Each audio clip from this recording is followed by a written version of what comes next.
Iran imesema kuwa mlango wa bahari wa Hormuz utaendelea kufungwa hadi mzingiro wa kijeshi baharini utakapoondolewa, Marekani kuondoa vikosi vyake katika eneo la Mashariki ya Kati na vitisho vyote dhidi ya Jamhuri ya Kiislamu vitakapokoma.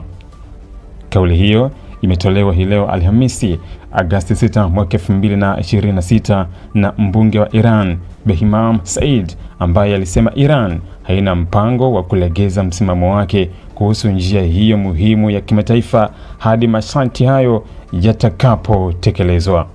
Said, ambaye ni katibu wa kamati ya usalama wa taifa na sera za kigeni katika bunge la Iran, alisema mlango wa Hormuz ni sehemu ya mamlaka ya Iran na kwamba uamuzi wa kufungua au kuendelea kufunga uko mikononi mwa Tehran pekee. Aliongeza kuwa kuna taifa la kigeni wala mashirika ya kimataifa yatakayokuwa na mamlaka ya kuishinikiza Iran kubadili msimamo wake kuhusu njia hiyo ya kimkakati. Kwa mujibu wa Said, Iran inaamini kuwa hatua za kijeshi za Marekani na washirika wake katika eneo la Ghuba ya Uajemi ndizo zilizosababisha hali ya sasa ya mvutano. Alisema kuendelea kwa uwepo wa vikosi vya Marekani pamoja na kile alichokiita mzingiro wa kijeshi dhidi ya Iran kunafanya iwe vigumu kurejesha usafiri wa kawaida wa meli kupitia mlango wa Hormuz. Mbunge huyo alifafanua kuwa mazungumzo yanayoendelea kati ya Iran na Oman hayahusiani na kufunguliwa kwa mlango wa bahari wa Hormuz kama baadhi ya taarifa zilivyodai. Badala yake, alisema mazungumzo hayo yanalenga masuala ya kiufundi kuhusu njia za usafirishaji wa meli katika eneo hilo ili kuhakikisha usalama wa urambazaji hadi pale itakaporuhusu. Aliongeza kuwa Oman inaendelea kutekeleza nafasi yake ya muda mrefu kama mpatanishi wa kidiplomasia katika eneo hilo, lakini akaongeza kuwa uamuzi wa mwisho kuhusu hatima ya mlango wa Hormuz utatolewa na Iran pekee kulingana na tathmini ya hali ya usalama na maslahi ya taifa.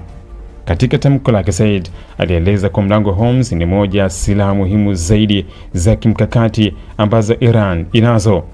Alisema njia hiyo ya bahari imekuwa nguzo muhimu ya nguvu za Iran katika eneo la Ghuba kutokana na nafasi yake katika biashara ya kimataifa ya nishati.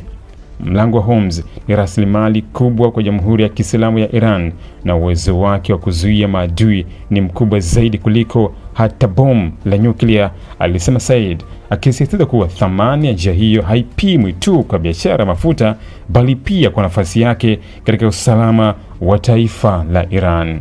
Mlango wa Hormuz unabaki kuwa moja njia muhimu zaidi duniani kwa usafirishaji wa mafuta ghafi na gesi asilia. Kiasi kikubwa cha mafuta yanayosafirishwa kutoka Saudi Arabia, Iraq, Kuwait, Qatar, Falme za Kiarabu na Iran hupitia katika njia hiyo kabla ya kuelekea masoko ya Asia, Ulaya na sehemu nyingine za dunia. Kutokana na umuhimu huo, mabadiliko yoyote ya hali ya usalama katika mlango wa Hormuz huathiri moja kwa moja bei za mafuta duniani, masoko ya fedha na shughuli za biashara ya kimataifa. Kauli ya Said imekuja wakati mvutano kati ya Iran na Marekani ukiendelea kufuatia operesheni za kijeshi, hatua za kuongeza vikosi vya kijeshi katika eneo la Ghuba na juhudi mbalimbali za kidiplomasia zinazolenga kupunguza hatari ya mzozo mkubwa zaidi.